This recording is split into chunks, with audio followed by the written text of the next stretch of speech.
So, ayan guys. Tatakpan ko ng damo yun mamaya. So, hopefully, walang magnakaw dito kasi kasi merong mga ganong tao dito guys. Lalo na at malapit lang ito sa kalsada. Taas lang ito ng kalsada. Diyan sa bahay. So, malapit na malapit lang sa kalsada ito. So, hindi naman tayo magkakaparehas ng kasi pag-iisip. Meron talaga yung mga ibang taong ganun na hindi sila ang naghirap pero sila yung unang makikinabang. So, hopefully, walang umakyat na tao dito. Ito lang yung pinag-harvestan natin. Ganyan lang siya kaluwang. Dalawang gano'n, tas ito. Dalawang maiksi. So, ito yung harvest natin. Ayan na guys. Tatanggalan natin ng yan. Ng lupa. Bago natin tabunan. Lilinisan ko muna. Tatanggalan ko ng lupa. Para kapag isasako na natin ito, madali na lang. Kasi pampabigat yung lupa eh. Siya pang pampabigat. Tatanggalin natin.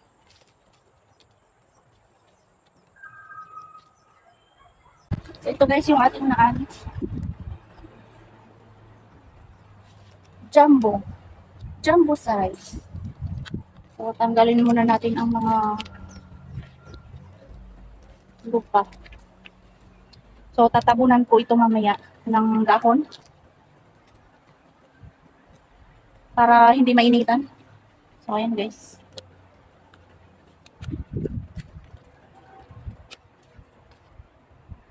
Malalaki ang mata. Yan ang gustong-gusto ng buyer. Kapag halos lahat ganito ang luya mo, madali lang mabenta. Mabibili ka agad ng mga buyers yan. So kung may naririnig kayong ingay guys, malapit lang kasi ito sa kalsada. Nandyan lang sa baba yung kalsada. Saka yung bahay. Kaya naririnig hanggang dito yung ingay ng sasakyan. So mamayang hapon, babalik ulit tayo dito. Tutuloy natin i-harvest dyan.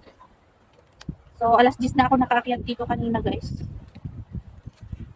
Kaya ito pa lang yung nakaharvest ko. Kasi yung magbun kaninang umaga. Tapos mamayang hapon na ambun na naman ito. Magla-lunch muna tayo. Guys. Kailangan nating tanggalan ng mga lupa din. Para malinis. Kasi kapag sinako na natin ito mabigat, kawawa naman yung mga magbubuhat.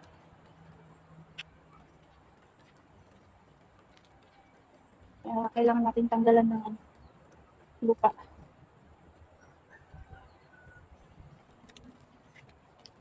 Yan.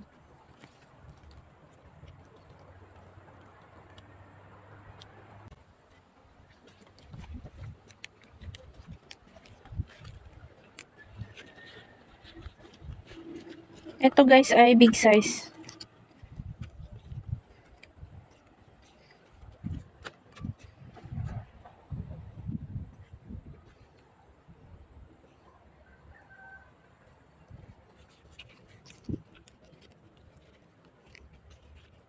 Ito hindi ito papasok ng big size. Although malaki yung dito niya. Mata niya. Kaya lang manipis. Kailangan ganito din dito. So medium size lang ito. Ito big size. Ganito ang mga classify ng luya guys kapag binenta na natin sa market sa may bagsakan ng gulay. Ayan. Big size yan. Tapos yung ganito, small size. Small size yan.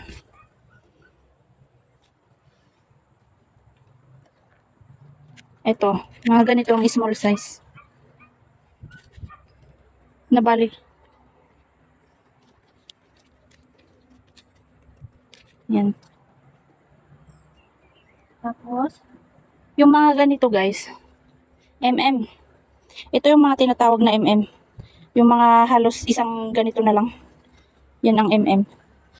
I-stack muna natin ito guys. Hindi muna natin ibebenta kasi matumal ngayon ang luya. Ang presyohan ng luya ngayon ay, yung update kahapon ay 70-75 per kilo. Yun ay yung big size. So, hintayin natin at least mag 100 man lang sana. Kaya i-stock muna natin. Kasi, meron kasi guys nakapasok dito na luya na nanggaling ng Davao. Mura ang kuha ng mga buyer doon. So, mostly ang mga buyer na nagpupunta dito guys ay mga nanggagaling ng Batangas at Cavite. Yung mga buyer. So, yung mga luya dyan sa sa may Cavite, nanggagaling yan ng Vizcaya, Nueva Vizcaya. So, yun yung mga, ito, mapupuntahin nyo dyan sa inyo ito. Pag nagbenta natin yan. Baguio at saka Nueva Vizcaya lang guys ang bagsakan ng gulay dito. Sa banda dito. So, ngayon kasi, maraming oversupply kasi ang oversupply siguro ang luya sa Davao. Kaya nagbagsak sila dito sa Nueva Vizcaya sa amin. So lahat ng malalaking bagsakan ng gulay, binagsakan nila ng luya nila. So ang mga luya din nila ay mga ganito din, jumbo size. So yung mga luya na nanggagaling dito sa amin, tumumal. Kaya parang yun ang naging dahilan ng pagbaba ng presyo ng luya ngayong November at saka December dito sa amin.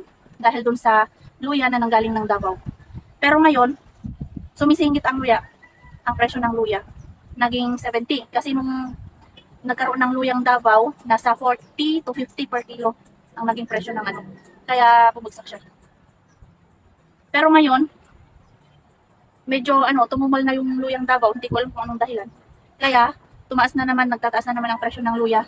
Naging 70 to 75 ang per kilo ng big size.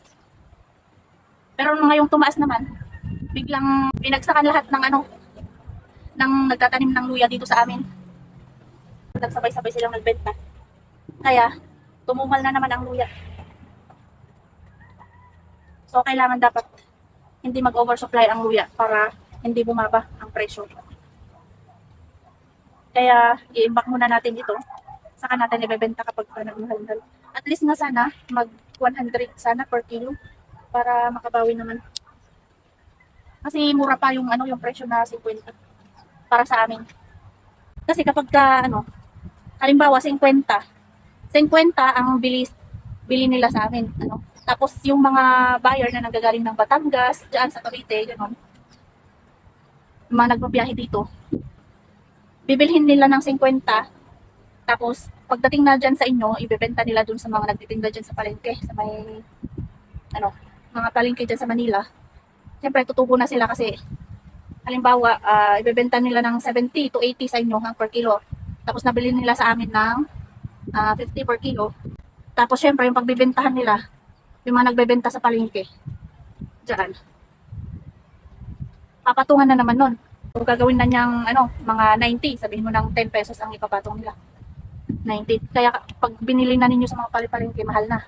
Pero ang bili sa amin, yung mga nagda-direct sa amin, kaming mga nagsusupply ng luya, mga farmers, mura lang. Pero pagdating na sa inyo, mahal. So, bagay maintindihan naman natin yung mga nagbabiyahe din na mga buyer dito na nanggagaling dyan din sa inyo. Dahil nagbabayad sila ng toll fee. Diba? Pag nag-enter sila dyan sa nagbabayad sila ng toll fee, tapos, syempre yung biyahe din. Kaya, mahal na pagdating na dyan sa inyo. How much more kapag ang per kilo ng luya dito ay 100. Pagdating na sa inyo, mga 200 plus na.